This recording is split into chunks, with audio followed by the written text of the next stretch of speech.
Alright, this is part 6 of my video series looking at Carl Baugh's creation in the 21st century. This episode features Ian Juby, also known as Crocodile Fundee. Thanks again, WhirlingWolves.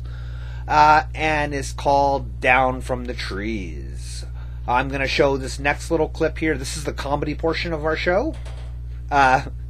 This segment I like to call Don't Let Ian Juby Borrow Your Shit. It's your cousin. I borrowed that for today because we want to detect. We're going to do some ape detection. Ape and human detection. Ooh, okay. And he just lost his maxilla.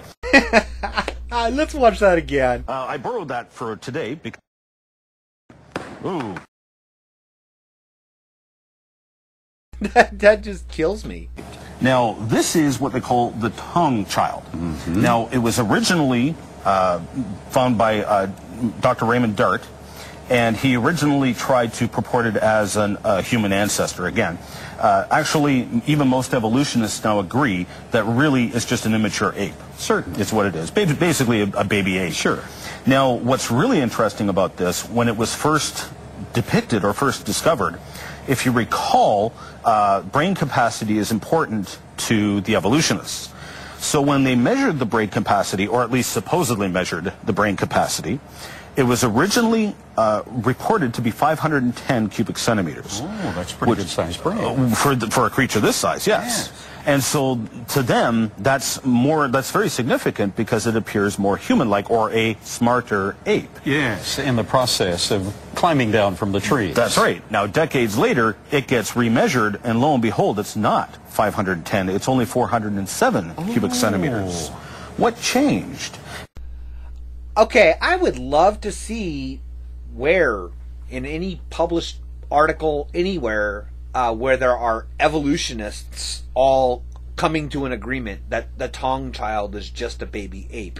You pulled that one right the fuck out of Dwayne Gish, Henry Morris, 30-year-old published crap, okay? No, Tong Child is a perfectly good and demonstrated example of Australopithecus africanus, okay? It is not a baby ape. You're just making shit up.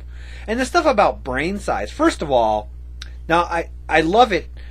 I love it when creotards actually would make their case even stronger if they would really look at the scientific literature themselves instead of just repeating from each other. Because the reality is, you know what the current measurement is on the Tong Child's cranial capacity? 340 cubic centimeters. It's actually down from the reported, I know, that 407 cubic centimeters thing has been in creationist literature for decades. And yes, Dart did originally report it as 500. We've made advances. You know what? Science has been wrong in the past, and we correct ourselves as we go along, unlike these fucktards. Oh, and one more thing about this brain size issue. You notice he says supposedly measured, okay? Supposedly, as if it wasn't really done, that it was, pulled out of the air, made up, a pretend statistic, as opposed to actually, doing the research. And I find that laughable, especially in some way, coming from a guy who, puts on a safari outfit and somehow thinks that that's the same thing as having an actual education. And there's a really interesting article in Creation Research Society Quarterly. Yeah, Creation Science Quarterly. That's a fucking great source. You know what? Because they've never freaking lied about, moon dust at NASA or any other shit, fossil human Paluxy tracks, right? They've never made shit up before. There's also another little test we can do. I brought my ape tester with me. All right. This is our fancy high-tech ape tester, courtesy of Professor M.E. Clark. We can tell a human skull because they have a bone ridge above the nose, and they can wear glasses. Isn't that nice? Okay, now apes do not have that. As a classic example, let's take, this is a pretty big one, but you'll notice the bony brow ridge is missing. He couldn't wear those glasses. No, he couldn't. It would slide off his face. So that one is clearly an ape. Homo habilis Part 2 is also clearly an ape. He no brow wear ridge. those glasses. Nope. You're being very scientific in this. And Lucy as well. It's the same thing. Tong Child. I realize that Ian Juby is making a joke here, and I would be the last person in the world to criticize somebody for making a really stupid joke. Okay. But he does raise an interesting point. He's bringing up with his ape tester thing. He's bringing up a legitimate thing here, and I want to talk about it in some detail. So what he's talking about is whether or not the nasals of humans versus non-human primates are straight or curved. Okay, that's really what he's discussing here. It has nothing to do with a ridge or bony ridge or anything. He's talking about the curved versus straight nasals, and I'm going to demonstrate that.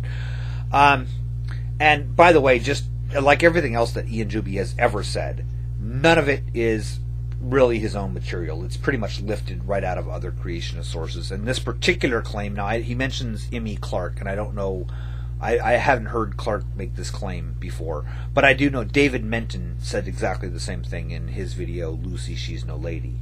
But I'm going to show you what he's talking about here. So, again, if you look at the front of a skull, hopefully this will show up. These bones right here are the nasals, okay?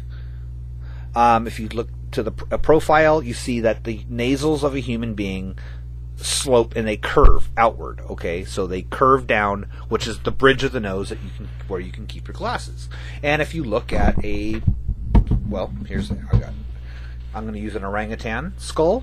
Now the nasals aren't illuminated on this one, but they are there. The nasals they're more or less straight out, so they go outward. So yeah, they get it. This guy could actually wear glasses as well, but not because of the curve, but just simply because of the angle at which the nasals protrude from the skull. Now, the problem with this theory is that curved versus straight nasals is highly variable in primate species. The ones the orangutan, they happen to not be curved, they happen to be straight. But by his definition, a good percentage of male mountain gorillas, for example, would be human by this definition, because their nasals do curve outward, while female mountain gorillas would be apes. Some orangutans would be human by this definition, some would be apes. I'm going to show an example here. This is a white-faced capuchin. Hopefully, maybe I'll put it down where you can see. Look at the nasals of that. This one could wear glasses. Its nasals are highly curved, in fact, even more so than we see in a human. So a white-faced capuchin should be more human than a chimpanzee or a gorilla. But really what it has to do with, and look if anybody has a bulldog or a pug dog, look at the shape of the face. When you take something with a long snout and you compress that, you make a short-faced, attenuated facial structures out of an animal. Things have to compress, bend, and whatever.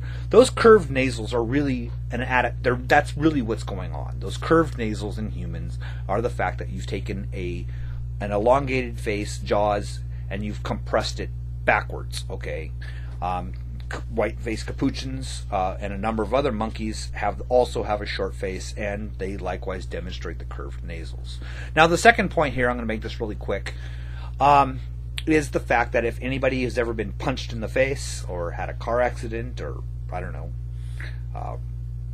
had a soccer ball hit you, you know that the nasal bones are extremely delicate. They break very easy when you're alive and well. They also break really easy after you die. If you're in older individuals, nasals are fairly well fused to the rest of the skull, but in younger individuals, they're still really flexible and loose. In fact, when the skull decays, they fall out. Likewise, when carnivores are chewing on a skull, nasals often come off with the thing. They're often broken out. So these fossil skulls almost never have intact nasal bones, okay? Very, very few of them do. So when we find them, their nasals are gone. So he's testing for a feature that doesn't even exist in the skulls that he's testing it for, okay? So just know that. All right, I'm going to go on. Right. Now, these two skulls, however, this one is Peking Man. Now, Peking Man, still very human, Yes, it had some interesting features, but I've met some cousins with interesting features. yes, exactly. And the pygmies in Australia especially tend to have very heavy brow ridges like this. And that's a result of diet and environment. It has nothing to do with evolution. Diet, environment, and age. The Australian pygmies? I think he meant Aboriginal. Although the funny thing is the picture they show is one of these so-called pygmies from the Burundi rainforest in Africa. Not an Australian. That kind of made me laugh. It's sort of this, I don't know, pygmies, aboriginals, you know, all those little brown people are pretty much the same, right? It's not that important of a difference.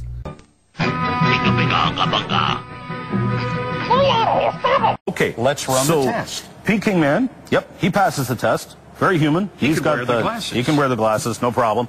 Then we have... Now, unfortunately, all evidence for Peking Man was lost during World War II. Yes. Now this...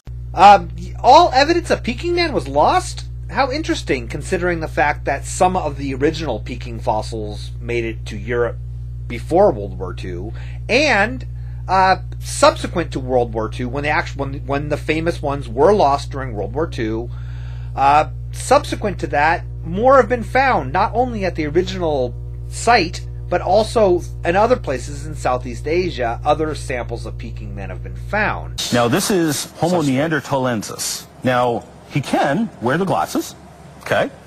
And it's very human in appearance, except for things like the heavy eyebrow ridges, and what is more important, let's say it is a hominid, or a half-ape, half-human.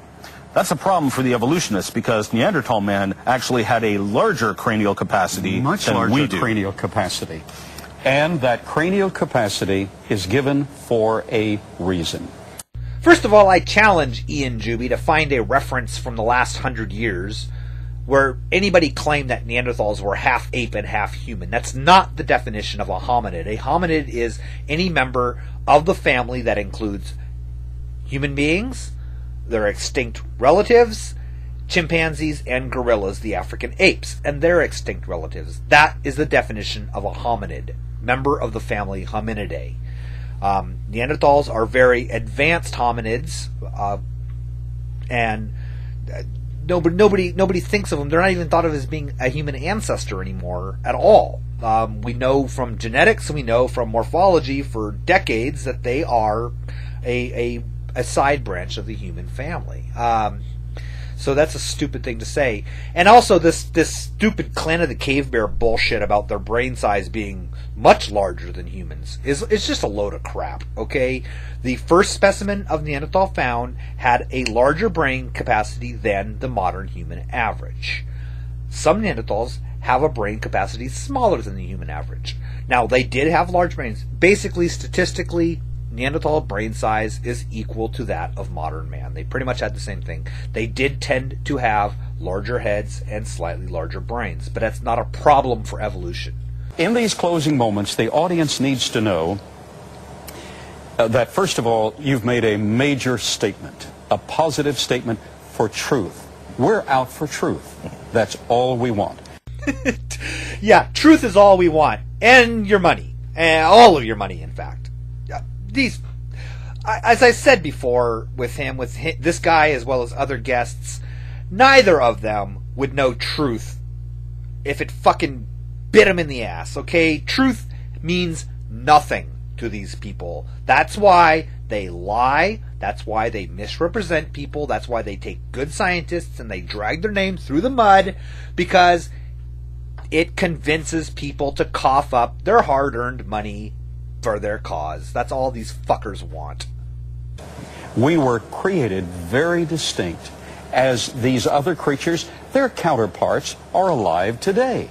There are apes and there are chimpanzees in Mongolia who have an ability to walk upright for a period of time, but they don't practice that all of the time. Yeah, that's right. This senile old fuck said chimpanzees in Mongolia. That's right, those Mongolian chimps are apparently walking on two legs once in a while. They're just not practicing it. If you had any doubt as to the competency level of these people, I'm going to close with that. So, alright, take care and thanks for watching. If those goddamn Mongolian again!